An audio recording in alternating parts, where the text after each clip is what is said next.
Well, this PSG team looks like it's ready for Liverpool. Well play intended.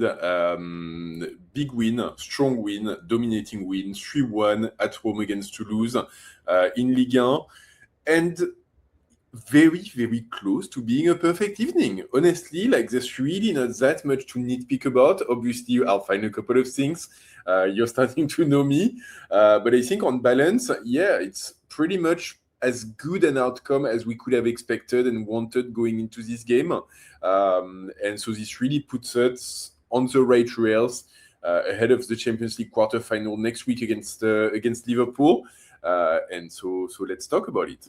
3-1 v Toulouse, 2 goals from Dembele, 1 goal from Ramos, including an absolute, like, how good was that first goal from Dembele? Oh my God, how good was that? Like the volley from the left foot. Crazy, beautiful goal from Dembele. Second one, just a tap in on the corner kick, and then the beautiful long curled shot from outside the area at the very end of the game from Gonzalo Ramos, just to seal the win. 3-1, good performance, really strong first 60 minutes maybe, then we kind of like start managing and counting our efforts. But the first 60 minutes were outstanding, and I think a lot of players ramping up, really getting close to their top level. Some subs having very positive performances. No injuries, no drama. Exactly what you want before a Champions League game, really. And like I said in the preview, it's not easy coming back from an international break with players who have been to the US, to Mexico. They've traveled, they've played game pretty recently as well. You've got to manage the squad and manage the playing times. Yeah, it's a clear statement because, not only do the starters show their mettle and the talent that they have, but we shouldn't be surprised about this. But I think collectively, we're starting to see, I hate saying it because I've been against it, but we're starting to see a collective unit like we saw last season. I hate doing that comparison, but I think in terms of collective expression and how we play the game as a team, it's starting to be very reminiscent, and it's really great because we know that's what's really our strengths ultimately. And so it's a really strong signal to send ahead of Liverpool. And I think, for me, the way I saw it is not really, like I said, not really so much on individual performances. So we'll talk about them because there's plenty of players to call out. But I look at it in terms of movement and solidarity. I think in terms of movement, it's not incredible because once again, we've seen it before, but the amount of player going outside of their initial position on the pitch, switching, turning, twisting, and kind of moving around. It goes from Dembele, who drops back into midfield to organize the game, to Hakimi, who takes the right flank, Doué, who goes left and right and middle, and up and down. Gvara as well, really like going throughout, Kang In Lee. So, I mean, like a lot of players are giving a lot of coverage, and I think it's amazing because it gives us better control of the pitch overall. And I think you see it with the increasing quality of our counter pressing and how quickly we manage to get the ball back when we lose it. Because wherever you are on the pitch, there's not, it's not one player. There's always 2, 3, 4 who are ready to converge on the opposition player who's got the ball and start working to get it off of them. And I think, in this context, a player like Warren Zaire-Emery has a really interesting game. Doué, we'll talk about this, as a really interesting game. So that's a really positive one. And yeah, it's something that tactically is really a strength of ours. And seeing it happen quite so sharply with a team that's basically half substitutes, it's pretty impressive, honestly, pretty impressive. So in terms of collective expression, for me, that's something that I noted, And yeah, I think it bodes really well because we're seeing, I think since the Chelsea games, it's been pretty obvious, but I think even before that, we were ramping up, and you could see that progressively, like the squad was really getting in the mood, and yeah, like it's definitely showing up now.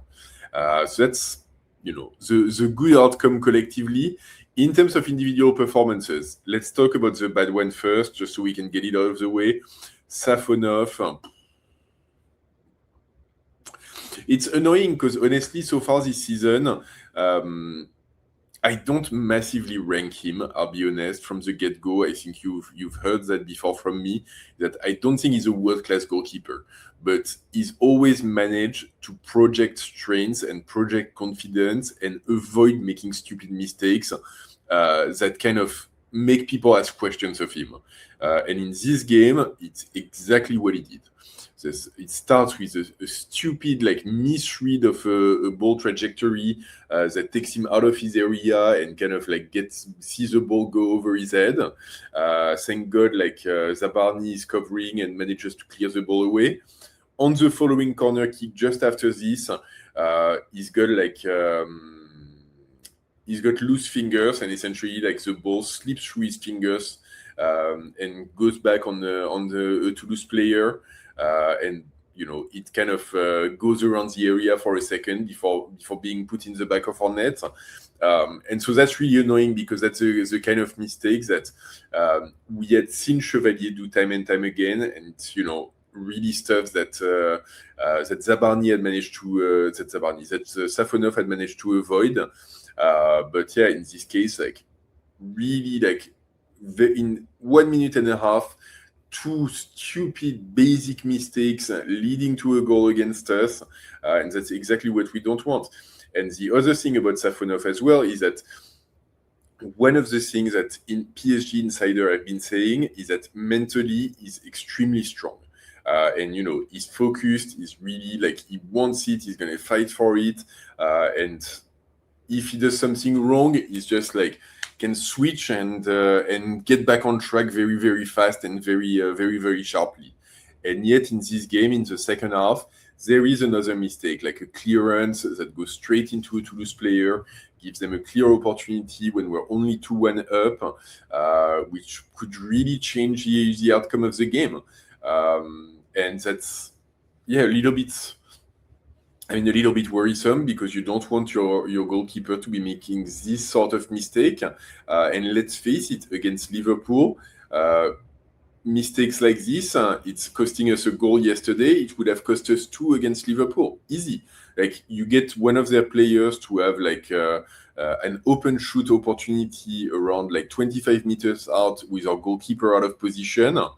It's going to the back of the net. I can tell you, whoever, in this area as well, it'd be Florian Wirtz, man, it's going to the back of the net for sure. Or Ekitike, no question at all.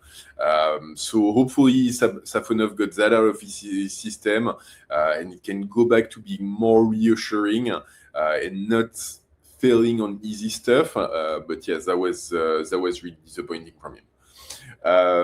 That was really the bad one. All of the other ones, I think, were at positive performances, ranging from the great, and that's Dembele, who scores 2 goals, could have scored 3, and has a great performance, especially in the first half of the game, being a little bit everywhere. He's scoring the goals, he's dropping down into midfield and organizing the game, he's going to the side on the right flank, coming back in the middle, he's covering a lot of ground, and I think, we see the qualities of Ousmane Dembele that get him a Ballon d'Or. You see the technical quality, that left-footed volley. Honestly, it's a work of art because the shot is so strong and precise, goes exactly in the top right corner. You cannot do anything, but the balance on it is incredible. Because it's not a volley where his whole body goes into it. He's very much rooted in place and not really in movement. And yet, the shot goes away perfectly and with power and in exactly the right position. So that's amazing. Obviously, there's a bit of luck to it when you score such a beautiful goal, but it's still saying something. And then the second goal, it shows something different, which is his ability to read the game. And I think, in general, we sometimes don't talk about this enough about Dembele, because we talk about his technical quality, because we talk about his dribbling, because we talk about his pace. Now, since last year, we talk about his finishing, but his football intelligence is second to none.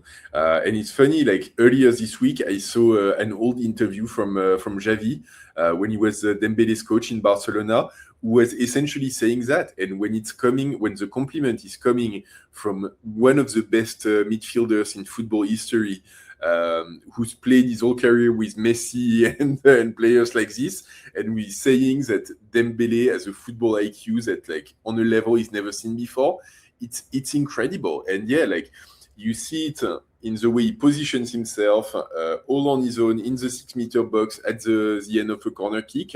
But you see it in the way he organizes the game, the way he drops into midfield, the way he goes into the areas where he can get the ball with a bit of space, with a bit of time to make the right decision. And he always makes the right decision. He always moves the ball in the right way. It goes forward. And if anything, like, it's funny because after the game against Brazil, literally, like, some journalists in France started, like, criticizing Dembele's game, which is madness, because it was essentially the same sort of thing where Dembele would drop down very low on the pitch into midfield to organize the game.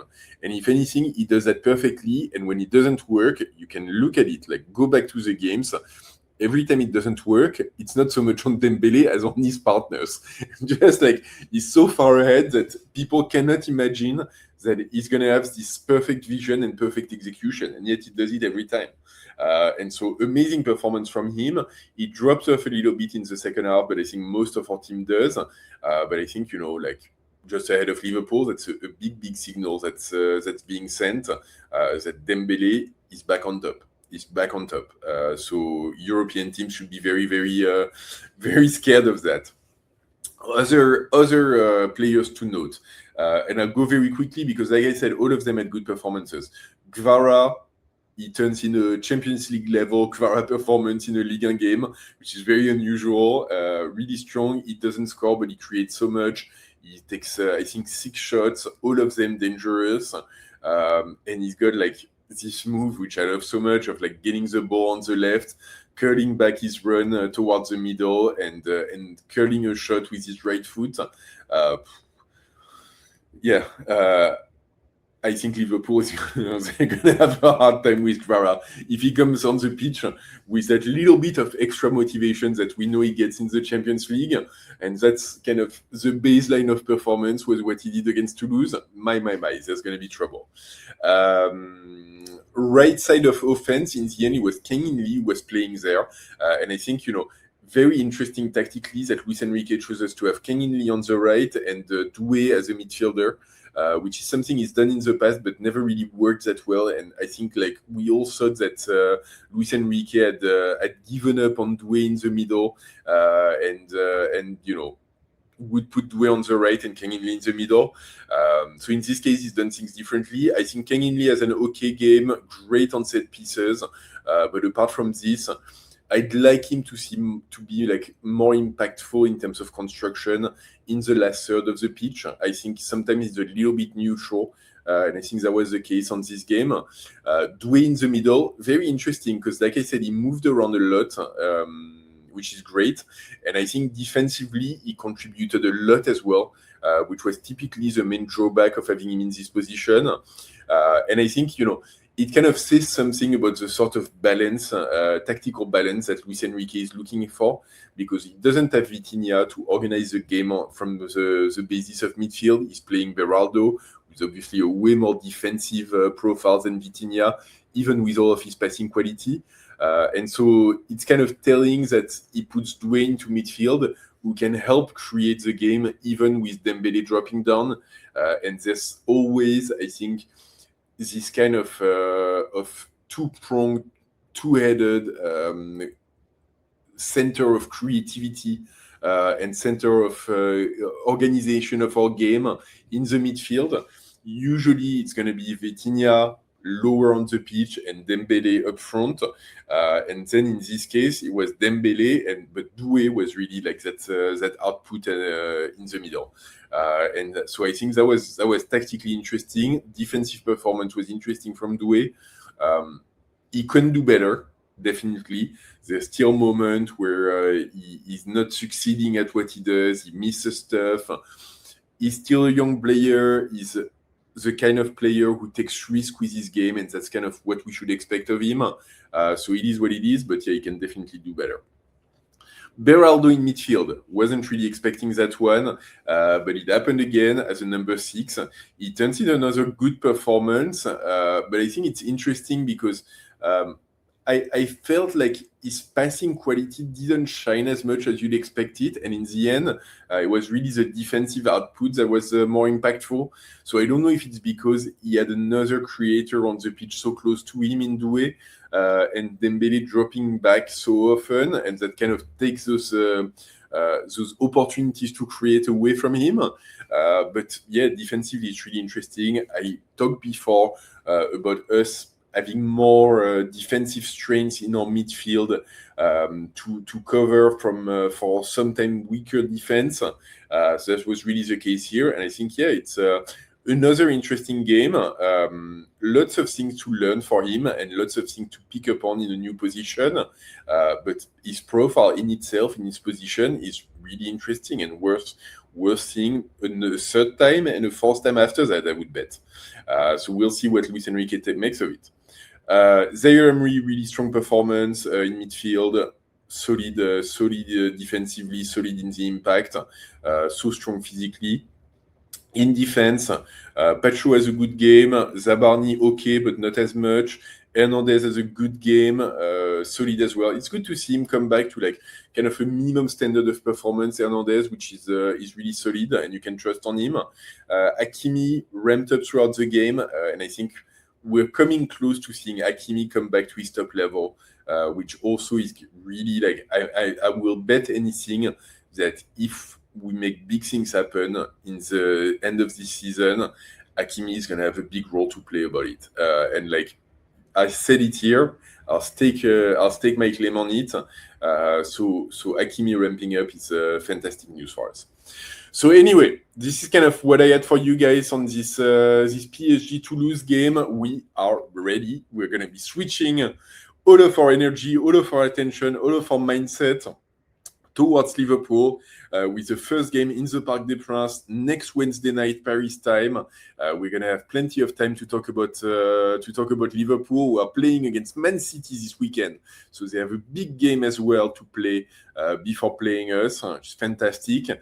On the home front side, Lens is playing in Lille, derby of the north of France today, which is going to be also like really an interesting matchup for them, and hopefully they drop a few points. Right now, we've done the job domestically. We're 4 points clear with a game in hand.